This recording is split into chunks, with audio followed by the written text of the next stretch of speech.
क्या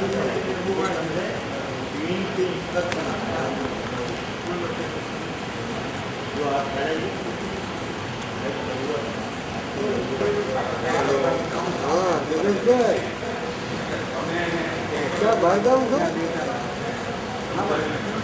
या तो फोन है तुमने कैसे चला था बोला घनश्याम भाई क्या ना घनश्याम भाई एम ना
આપણું બેટા જે આપણને કોઈ નહીં આપણે કામમાં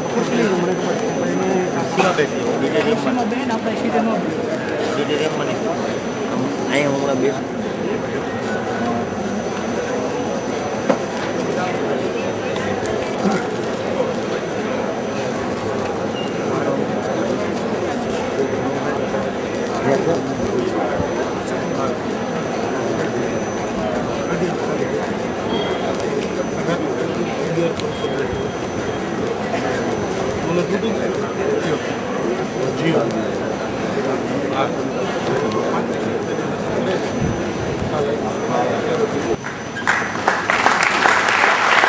સાથોસાથ રૂપાયણ દ્વારા પ્રકાશિત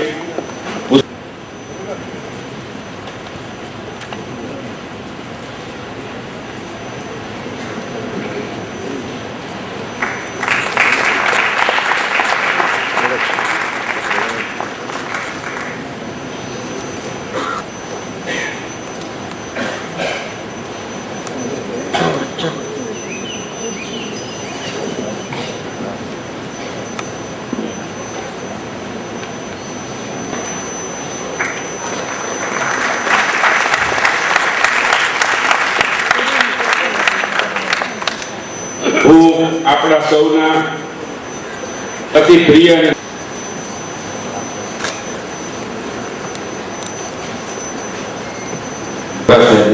સૂત્ર મારાથી અભિવાદન કરે અને સ્મૃતિ ચિહ્ન અર્પણ કરે.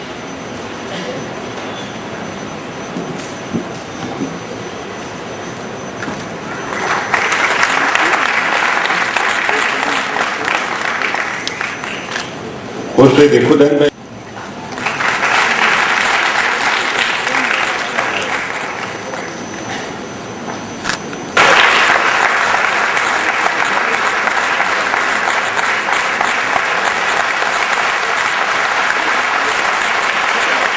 શ્રી રાજેશ બુચને વિનંતી કરું. હું શશી નાણાવટીને વિનંતી કરું.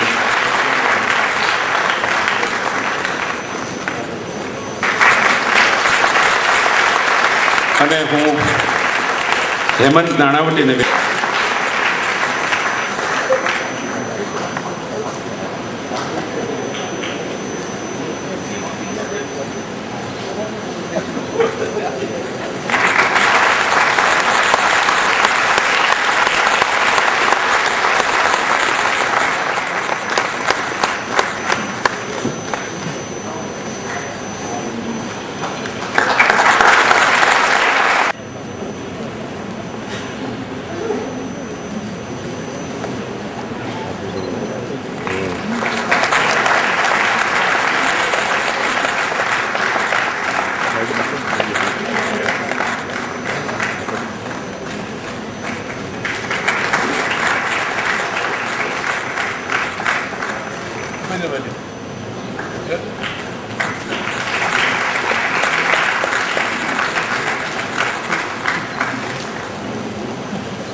લેડીઝ પગડે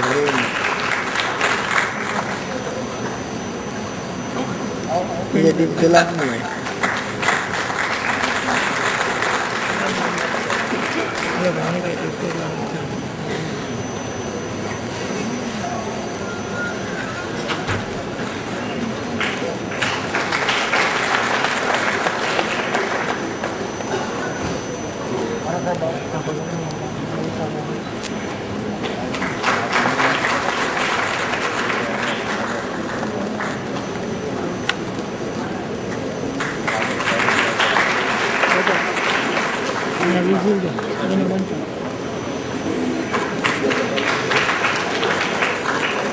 મહાનુભાવો, વાલા નગરજનો, ભાઈઓ અને બહેનો, ખૂબ સ્વાદિષ્ટ ભોજન બધાને ભીખુદાનભાઈ અને બાપુએ આપ્યું છે, એટલે હવે વિશેષ કંઈ આપવાનું રહેતું નથી, પણ થોડો મુખવાસ આપી દઉં. જુનાગઢ નરસિંહ અને પવિત્ર નગરી, ઐતિહાસિક, ધાર્મિક, વિશ્વવિખ્યાત, દિવ્ય અને પવિત્ર ભૂમિ છે. ભારતની સંસ્કૃતિ અહીંયા જળવાયેલી છે. એવા પવિત્ર ક્ષેત્રમાં આજે આપણા ગુજરાતના અભિનય સમ્રાટનો કાર્યક્રમ છે. ગુજરાતની ભીખુદાનભાઈ બાપુએ કીધું એમ અહીંની જે ધીંગી ધરતીના માણસો જે થઈ ગયા, વટ વચન વેર દાન પૂન સત ધર્મ બધું અહીંયા જ છે. ગુજરાત અને દેશમાં ફર્યા પછી એવું લાગે કે આનાથી વધારે સારી ભૂમિ ક્યાંય નથી. એ જુનાગઢ શહેરના લોકો માટે એક વિકાસ પ્લાન 2030નું વિઝન રાખીને બનાવ્યો છે. થોડો મને અનુભવ હતો સુરતમાં. અહીંથી ગયા પછી 2000માં અમે વિકાસ પ્લાન બનાવેલો અને આજે સુરતનો વિકાસ પ્લાન સુરતનો દેશ અને દુનિયામાં લોકો જોવા આવે એવી સુરત શહેર બન્યું છે. કોશિશ કરી છે આવતા વર્ષ પહેલાં મને જે મારા મનમાં જ્યાં દુઃખ લાગેલું કે આ ભવનાથનો રસ્તો પહોળો થાય એટલે પહેલું કામ મેં આવીને આ કરેલું. આજે આ ચાલુ છે રસ્તામાં. મને એક અહોભાવ છે અને હતો વિશેષ છે કે જેને ભગવાન કૃષ્ણ આપણા નરસિંહ મહેતાને મળવા આવ્યા હોય એવી આ નગરીને એના 2 સ્થાનો, નરસિંહ મહેતાનો ચોરો એ હવે હવેલી બને એના માટે હું શું કરું ને મને બધો સહયોગ મળે. પવિત્ર દામોદર કુંડ, બાજુમાં દામોદરાયનું 84 થાંભલા ઉપર ઊભેલું દ્વારકાધીશના મંદિરની જેવું નાનું આવૃત્તિવાળું મંદિર, એની શોભા વધે એના માટે પણ કોશિશ કરી. હમણાં હેમંતભાઈ વાત કરી એટલે રિપીટ નહીં કરું. હમણાં જ મને આ જણાવતા આનંદ થશે એટલા માટે થોડો 2 મિનિટ લઈને આ વાત કરું કે અહીંયા આ શહેર માટે હું આવ્યા પછી હું નિમિત્ત છું, પણ 325 કરોડ રૂપિયા આખા શહેરને સાંકળતો એક ગટરનો પ્રોજેક્ટ મંજૂર થઈ ગયો છે.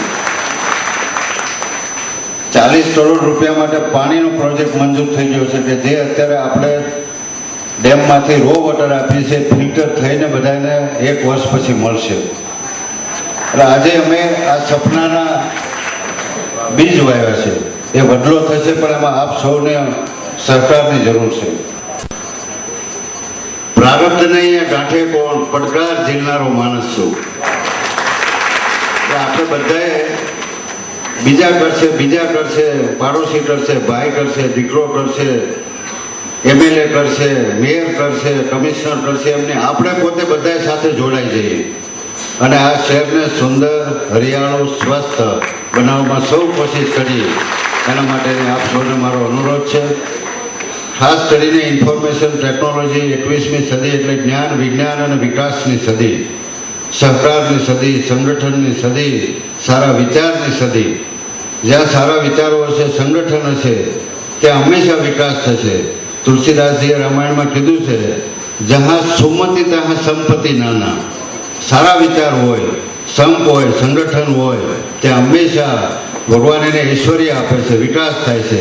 જहाँ કુમતિ તहाँ વિપત્તિ નિદાના. આપણે આમાંથી બહાર નીકળી સૌ સાથે મળી આ શહેરને સુંદર, સ્વાસ્થ્ય બનાવવામાં પ્રયત્ન કરી. એના માટે આપ સૌનો સહકાર આપ સૌના વિચાર, આપ સૌની મદદ, માર્ગદર્શનની જરૂર છે. મને પૂરી શ્રદ્ધા છે કે મારું 3 વાર અહીંયા પોસ્ટિંગ થયું ત્યારે મને વિચાર થયેલો કે ગયા જન્મમાં ભારતી બાપુ આરે ક્યાંક નાનું મોટું સૌનું ખાધું પીધું છે, એટલે અહીંયા મને આવવાનો પાછો યોગ થયો છે. એ ઋણ ચૂકવવાનો મારો પ્રયત્ન છે. મારે કોઈ ઇનામ જોતું નથી, મારે કોઈ એવોર્ડ જોતો નથી, પણ આપ સૌનો પ્રેમ, આ ધરતીની લાગણીને કારણે હું કોશિશ કરું છું. આપ સૌનું સહકાર. ધન્યવાદ. જય હિન્દ. લોકકથાની પરંપરાગત શૈલીમાં વાર્તા માંડતા પહેલા એક રસ્તો છે. ગણપતિ ગજાનનનું આહ્વાન કરવું. મારા નજીકના હું ગણપતિ ગજાનનનું આહ્વાન કરું છું. વિઘ્નેશ્વરાય વરદાય સુરપ્રિયાય લંબોદરાય સકલાય જગદ્વિતાય નાગાનનાય શ્રુતિ યજ્ઞ વિભૂષિતાય ગૌરી સુતાય ગણનાથ નમો નમઃ.